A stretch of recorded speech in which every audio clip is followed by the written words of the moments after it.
বাবা অতটা টেনশন করে না, কিন্তু মায়ের চোখে ঘুম আসে না। রাত্রে বারবার মাথায় হাত দিয়ে চেক করে কিসের জ্বর ভালো হলো কিনা, অসুখ ভালো হয়েছে কিনা। হযরতে ফাতেমাতুজ জাহরা রাদিয়াল্লাহু তাআলা আনহা বারবার কপালে হাত দিয়ে দেখে আর কান্না করে, ওগো রাব্বুল আলামিন, আমার দুই ছেলেকে অসুস্থ না হয়ে আমার দুই ছেলে এখন পর্যন্ত হাসনাইন কারিমাইনের জ্বর ভালো হচ্ছে না, অসুখ ভালো হচ্ছে না, বারবার এই মতো অসুখ হয়ে যাচ্ছে। দয়ার নবীজিকে ডাক দেওয়া হলো। দয়ার নবীজি আমার সাহাবায়ে কেরামকে সঙ্গে নিয়েছি। দয়ার নবীজি আমার বসে রয়েছেন। হযরতে আবু বকর সিদ্দিক বলেন, ও আলী ভাই, তুমি টেনশন করো না, তুমি কোনো ভাবনা চিন্তা করো না। হাসনাইন কারিমাইনকে যখন জ্বর হয়েছে, এই জ্বরের ওষুধও দিয়েছে আল্লাহ। চিন্তা করো না। আমি একটি নুসখা বলি, আমি একটি পদ্ধতি বলি।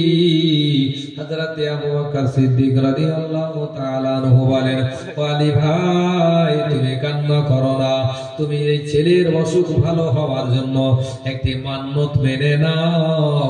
দেখবেন এই মান্নত মানার ফলে তোমার ছেলে ভালো হয়ে যাবে। সঙ্গে সঙ্গে হযরতে আলী রাদিয়াল্লাহু তাআলা আনহু নিজের হাসনাইন কারিমাইন ছেলের জন্য মান্নত মানলেন আল্লাহর কাছে। ওগো রব্বুল আলামিন,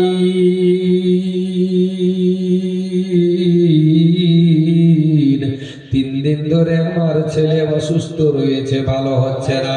আমার ছেলে যদি সুস্থতা হয়ে যায়, আমার ছেলে যদি ভালো হয়ে যায়, তবে আমি এই ছেলের ভালো হওয়ার খুশিতে 3টি রোজা রেখে নেব। ও আমার ইসলাম ধর্মী মা ও বোনেরা, যদি কোনো কাজকর্ম করতে হয় আর সেই কাজ যদি সফল না হয়, ছেলে মেয়ের অসুখ বিসুখ যদি দূরে না সরে, নিজের অসুখ বিসুখ যদি দূরে না সরে, যদি বিপদে পড়ে যান, যদি আপদে পড়ে যান, বাবা কবরে রয়েছে, যদি তাকে কবরের আযাব থেকে বাঁচাতে চান, যদি মা কবরে রয়েছে, তাকে যদি কবরের আযাব থেকে বাঁচাতে চান, নিজের সন্তান যদি কবরের মধ্যে থাকে, তাকে যদি কবরের আযাব থেকে বাঁচাতে চান, তবে হযরতে আলীর এই মান্নত খানা মনে রাখবে। যদি এই মান্নত মানতে হয়, তবে হযরতে আলীর মান্নত খানা মানবে। আল্লাহ গো, এই বিপদ থেকে যদি পরিত্রাণ পাই, তো অবশ্যই আমি 1টি 2টি 3টি 4টি 5টি, 2টির উপরে যতটি পারবো রোজা রেখে নেব। কিন্তু এখন মান্নত কি মানা হয় জানেন? যেই মতো আপনাদের এখানে দাহা আছে না, অনেক মা বোনেরা মান্নত মেনে নাই যে যদি এই আমার কাজখানে হয়, ওই দাহাতে গিয়ে মুরগা জবাই করব, ওখানে যে খাসি জবাই করব, ওখানে যে এটা করব, মাথা নত করব, সাজদা করব ইত্যাদি। এমন অবস্থা হয়ে যায়। আমি একটা জায়গাতে ছিলাম, মসজিদে, একটি গাছের জড়ে যে তারা মান্নত পূর্ণ করে। আর বললাম যে না, এগুলো তো জায়েজ নয়। সবটি মৌলবি, সব কথাগুলো মৌলবি সাহেবের শুনতে হবে, এটা জরুরি কি? তা আমার কথা কেন শুনবেন? শরীয়তের কথাটা তো শুনবেন, আমার কথা শুনিয়েন না। হযরতে আলী রাদিয়াল্লাহু তাআলা শিখিয়ে দিলেন, ও আমার নবীর উম্মত উম্মতিরা, যদি মান্নত মানতে হয়, তবে এই রোজার মান্নত মেনে নেবি। মান্নত যদি মানতে হয়, কুরবানির মান্নত মেনে নাও। হযরত ইব্রাহিম আলাইহিস সালাম আল্লাহর ওয়াদা পূর্ণ করার জন্য নিজের ছেলেকে কুরবানি দেওয়ার জন্য প্রস্তুত হয়েছে। যদি মান্নত পূর্ণ করতে হয়, এমন মান্নত পূর্ণ করেন যেটা শরীয়তের মধ্যে রয়েছে। কিন্তু এমন একটি জামানা পার হয়েছে, একজন মহিলা সেম মতো হাসান হোসেনের অসুখ হওয়ার কারণে মান্যত মেনেছিলেন। এমতো একজন মহিলার ছেলে অসুস্থ হচ্ছে, 2 দিন 4 দিন 10 দিন 1 মাস 2 মাস পার হয়ে গেছে, আর নিজের ছেলে সুস্থতা হয় না, ভালো হচ্ছে না। ওই মহিলাটি মান্যত মেনে নিল, আল্লাহ গো, আমার ছেলে যদি ভালো হয়ে যায় তবে আমি 7 দিনের জন্য দুনিয়ায় ছেড়ে দেব। কি নিয়ত করলো, কি মান্যত করলো? 7 দিনের জন্য আমি দুনিয়ায় ছেড়ে দেব। মান্যত করেছে, ছেলে ভালো হয়ে গেছে। ছেলে যখন ভালো হয়েছিল ভুলে গেছে, এরকম একটা অভ্যাস থাকে, ভালো হয়ে গেলে ভুলে যায়। কিছুদিন পর স্বপ্ন যোগে দেখছে, ও মহিলা, তুমি যে কিছুদিন পূর্বে মান্যত করেছিলে যে আমার ছেলে ভালো হলে আমি 7 দিনের জন্য দুনিয়া ছেড়ে দেব, এখন পর্যন্ত তুমি কেন নিজের মান্যত পূর্ণ করনি?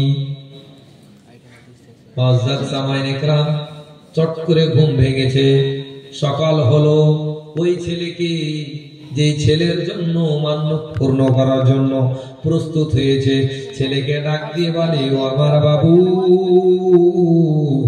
তুমি যখন অসুস্থ ছিলে আমি এই মান্যত মেনে নিয়েছিলাম, 7 দিনের জন্য আমি দুনিয়া ছেড়ে দেব। যাও যাও, হাতে কোদালি নাও, ডালি নাও, নিয়ে যে কবরস্থানে একটি কবর খনন করে নাও। আব্বা, ও আমার আম্মা, আব্বার সঙ্গে একবার পরামর্শ করে নাও। বলে, ঠিক আছে, তুমি যে আগে কবরস্থানে যে কবর খনন করো, স্বামীর সঙ্গে আলোচনা হলো, ঠিক আছে, তুমি নিজের মান্যত পূর্ণ করো। কবরের মধ্যে রাখা হলো, কবরের মধ্যে রেখে ছেলেরা ফিরে আসলো, আর গোটা এলাকাতে প্রচার হয়ে গেল, একজন জীবিত মেয়ে জিন্দা অবস্থাতে কবরের মধ্যে গিয়েছে। প্রচার হবে না? এলাকাতে ছড়িয়ে গেছে। নিজের ছেলের জন্য নিজের মা কবরের মধ্যে চলে গেছে 7 দিনের জন্য।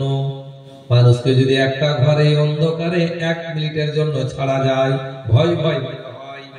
7 দিনের জন্য ছেলের জন্য, ছেলের মহব্বতে মা চলে গেছে কবরে। ও আমার মা, যে ছেলের জন্য, যে মেয়ের জন্য আপনারা এত কষ্ট করছেন, যদি সেই ছেলেকে সুসন্তান বানাতে চান তবে প্রয়োজন রয়েছে নিজেও শরিয়তের পথে চলেন, আর নিজের ছেলে মেয়েকেও শরিয়তের পথে চালান। নচিত এই ছেলের জন্য এত কষ্ট করছেন, নিজে না খেয়ে, নিজে ভালো পোশাক না পরিধান করে নিজের ছেলে মেয়ের স্কুলের ফিস দিচ্ছেন, নিজের ছেলে মেয়ের পোশাক কিনে দিচ্ছেন, নিজের ছেলে মেয়েকে কলেজে লক্ষ লক্ষ টাকা দিয়ে ভর্তি করাচ্ছেন। ছেলে যদি সুসন্তান না হয়, কোরআন তেলাওয়াতকারী না হয়, যদি সেই ছেলে নামাজি না হয়, ওই ছেলেও জাহান্নামে যাবে, আর আপনিও ছেলের সাথে জাহান্নামে যাবেন।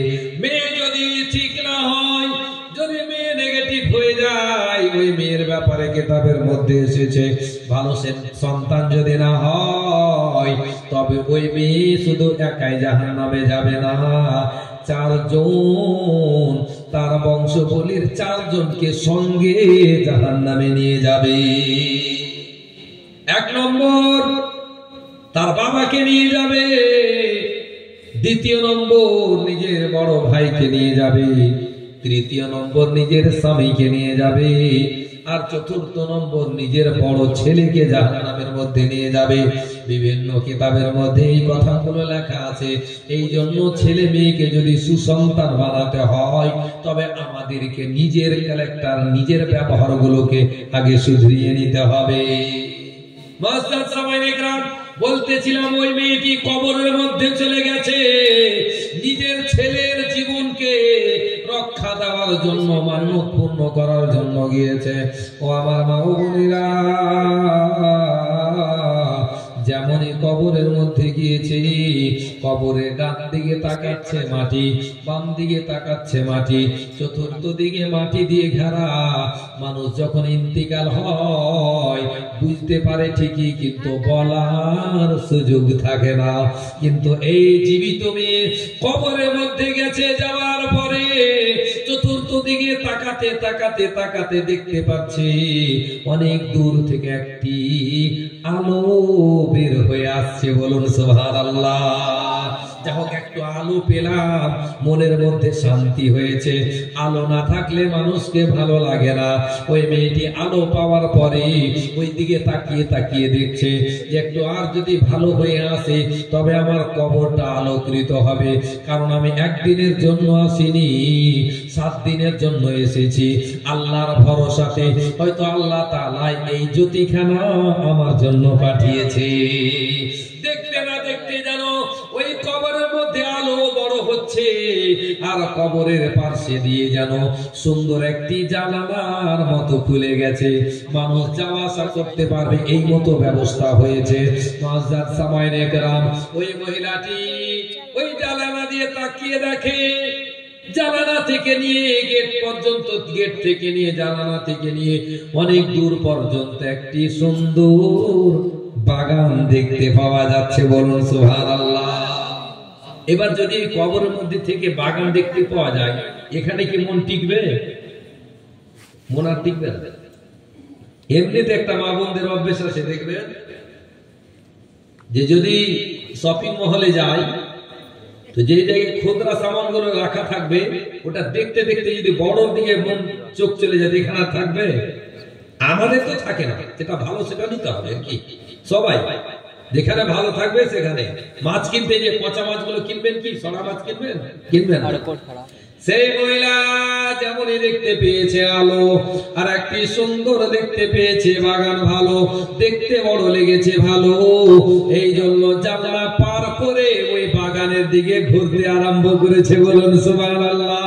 বাগানে ঘুরতে ঘুরতে ঘুরতে ঘুরতে ঘুরতে এমন একটি জায়গা দেখতে পেলেন যে সুন্দর হাউস বানা রয়েছে, পানি রয়েছে, বসার ব্যবস্থা রয়েছে।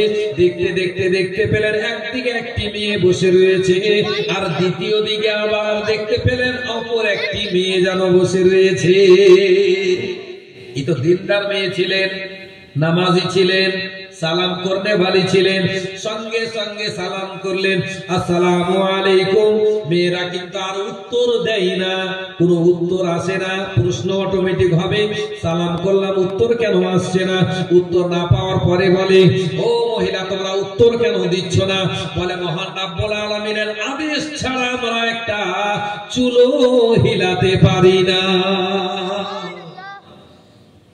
আল্লাহর আদেশ ছাড়া একটা চুলো হিলাতে পারি না। আর আমাদের এখনকার মা বোনেরা আল্লাহর আদেশকে অমান্য করে কতগুলো কাজ করে। ফরজ আদা করবে না, পর্দা করা ফরজ।